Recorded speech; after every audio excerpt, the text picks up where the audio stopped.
Artificial sweeteners have been controversial ever since they were introduced. But they were mostly introduced to help people from gaining weight.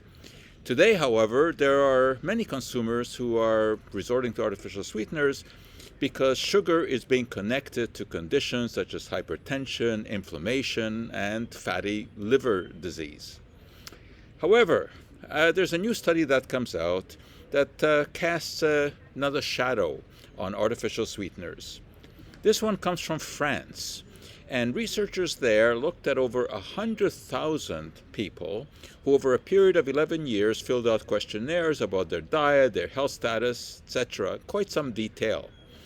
And they have now analyzed the data, and what they claim is that heavy users of artificial sweeteners are more likely to develop cancer.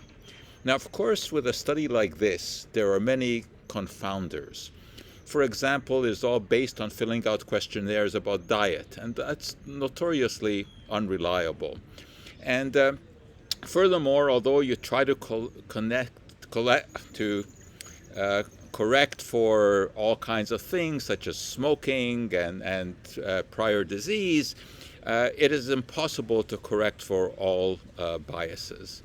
But nevertheless, it is indeed an interesting study, especially given the fact that artificial sweeteners have not made a huge impact on weight control. So they have not lived up to their advertisement. There's another issue here about cancer, though, and that is aspartame and asulfame potassium, which these researchers connected to cancer. They are quite different in terms of molecular structure. So it's hard to see how they would independently cause cancer. But of course, it certainly is a possibility. Nevertheless, an observational study such as this can never prove a cause and effect relationship. However, given the fact that there is a cloud that hangs over artificial sweeteners, I think it's best to moderate their intake. And our emphasis really should be on cutting down sugar in the diet rather than replacing it with artificial sweeteners. And that for today is our Cup of Joe.